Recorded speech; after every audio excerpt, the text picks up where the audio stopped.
ஆண்டவர் உலக ரட்சகருமாய் இயேசு கிறிஸ்துவின் நாமத்தினாலே அன்பின் வாழ்த்துக்களை தெரியப்படுத்திக் கொள்கிறோம். இந்த 9வது மாதம் 25ஆம் தேதி புதன்கிழமை காலை பொழுதிலே அனுதின கண்மளித்த நிகழ்ச்சியின் வாயிலும் சந்திப்பதிலே கர்த்தருக்குள்ளாய் மகிழ்ச்சி அடைகிறோம். கர்த்தர் தாமே உங்களை ஒவ்வொருவரையும் ஆசீர்வதிப்பாராக. இந்த நாளுடைய தியானத்திற்காக நான் ஒரு வசனத்தை வாசி கேட்போம். யோவான் எழுதின சுவிசேஷம் 18ஆம் அதிகாரம் 2ஆம் வசனத்தை நான் வாசிக்க கேட்பேன். இயேசு தம்முடைய சீஷருடனே கூட அடிக்கடி அங்கே போயிருந்தபடினால் அவரை காட்டிக் கொடுக்கிற யூதாசும் அந்த இடத்தை அறிந்திருந்தான்.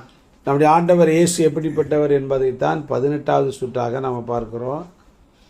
இயேசு அவருடைய வாழ்க்கையே நமக்கு ஒரு நல்ல மாதிரி. அதுதான் அடிச்சுவடுகளை தன் வாழ்க்கையை மாதிரியாக வைத்து போனார். நீங்கள் யாரையோ ஒரு ஆளை மாதிரியாக வச்சு நீங்கள் கெட்டு போகக்கூடாது. இயேசுவை பாருங்க, அவர் தான் நமக்கு ஒரு நல்ல மாதிரி. அதைத்தான் எபிரேயர் 12ஆம் அதிகாரம் 1ஆம் வசனத்தில் நீங்கள் வாசிக்கும் போது பார்த்தீங்க அப்படின்னா பவுல் விதமாக எழுதுகிறார்.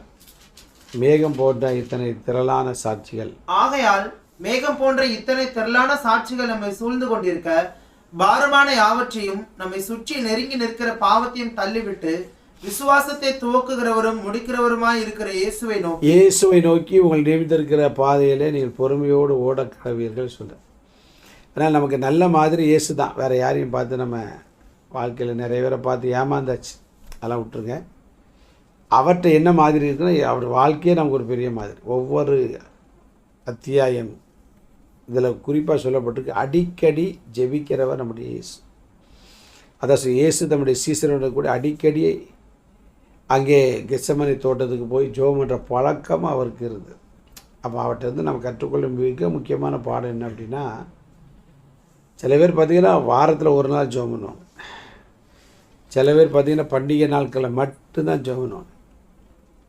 சில பேர் வருஷத்தில் ஒரு நாள். அவங்களுக்கு அது என்னமோ எப்படியோ இருக்கும். இயேசுநாதர் நமக்கு நல்ல மாடல், எல்லா மாதிரியாக வைத்து போனார். அடிக்கடி ஜெபம் பண்ணிக்கிட்டே இருப்பார். அதாங்க சொல்லப்பட்டிருக்குது. யூதாசு கூட அது தெரிந்திருந்தது. அடிக்கடி அந்த தோட்டத்தில் போய் ஆண்டவர். அதனால தான் யூதர்களை அவன் அழைத்து வருகிறதை பார்க்கிறோம். அப்போ நாம் அவர்கிட்ட அந்த அடிக்கடி பண்ணுகிற ஜெபந்தான் அவருடைய வாழ்க்கையிலே சோதனைகளை மேற்கொள்ள ஜெயம் எடுக்க அந்த ஜெபம் அடித்தளமாக உதவி.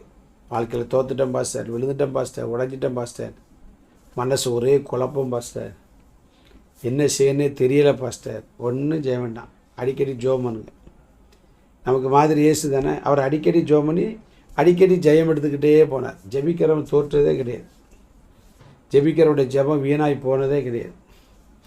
அந்த ஜெபம் ஒரு பெரிய ஆசீர்வாதத்தை ரிசீவ் கொண்டு வரும். நோவா குறித்து வேதத்தில் வாசிக்கிற தேவனோடு சஞ்சரித்தான் என்று அங்கே ஆதியாகம புஸ்தகம் 6ஆம் அதிகாரத்துடைய 10ஆம் வசனம் நினைக்க சொல்லப்பட்டிருக்கிறது.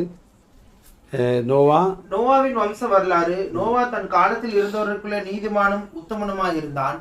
நோவா தேவனுடைய பாருங்க, தேவனோடு சஞ்சரித்தான் அப்படின்னா அவரோடு பேசிக்கிட்டே போயிடக்கிட்டே இருக்கான். அதனால் தான் அவன் குடும்பத்திற்காகவே ஒரு பெரிய பேழையை செய்து கர்த்தர் அந்த முதல் அழிவில் இருந்து அவன் குடும்பத்தை காப்பாற்றினான். காரணம் என்ன? ஜெபிக்கிறவனை அவருக்கு அவ்வளோ பிடிக்கும். உலகமே பாவம் செய்த போது ஜெபிக்கிறவன் துவக்கலை பாருங்க. அப்படி வாழ்க்கையில் வியாபாரத்திலையோ தொழிலையோ படிப்புலையோ வாழ்க்கையிலோ பரிசுத்தத்திலையோ ஊழியத்தில் எது தோற்று போயிருந்தாலும் இன்றைக்கி ஒரு நல்ல தீர்மானம். இயேசுட்டது ஒரு மாதிரியை கற்றுக்கொள்ளுங்க. அடிக்கடி ஜெபம் பண்ணுங்க. எப்போல்லாம் தானியேல் பாருங்கள், காலையில் ஜெபம் பண்ணியிருப்பான், அப்புறம் மத்தியானம் போய் ஜெபம், அப்புறம் சாயங்காலம் போய் ஜெபம். தாவீது பாருங்கள், அந்தி சந்தி மத்தியான வேலையில் என்ன செய்வேன், தியானம் பண்ணி முறையிடுவேன். அவன் எதுக்கு எடுத்தாலும் ஜெபம் பண்ணுவான். சண்டைக்கு போனாலும் ஜெபம் பண்ணுவான், இழந்தது திரும்ப போனாலும் ஜெபம் பண்ணுவான், உங்களை பற்றி இப்படி பேசப்படுது அதுக்கும் ஜெபம் பண்ணுவான், எதுக்கு எடுத்தாலும் ஜெபம் பண்ணுவான். அதனால் நீங்கள் அதை சிந்திச்சுக்கிட்டே இருக்காதீங்க. ஆண்டவர் ஜெபிக்கிறவரை ஆன அப்படின்னாலே நீங்கள் நடக்கும்போது, படுக்கும்போது, முழங்கால் பண்ணிடும்போது, ஆலயத்துக்கு போகும்போது எப்போது ஜெபம் பண்ணுங்க. கத்தரிச்சு உங்களுக்கு ஜெயித்து தருவார். நல்ல பிதாவே, நீர் அடிக்கடி ஜெபிக்கிறவராக இருக்கிற அப்படின்னாலே நாங்களும் அடிக்கடி ஜெபித்து நீர் பிதாவிடத்தை வாங்கி கொண்ட அந்த பதில்களை நாங்களும் பெற்று அனுபவிக்க உதவிச்சு ஒவ்வொருடைய ஜெபத்துக்கு சீக்கிரமாக பதில் கொடுக்க போகிறோம் அப்படின்னாலே சொல்லு. இயேசு நிமித்த ஜெபங்கள் நல்ல பிதா. ஆமென். God bless you. நாளை காலை அனுதின கர்மலில் சந்திக்க வரைக்கும் தேவ கிருபை நம்மை தாங்கி நடத்துவதாக. ஆமென்.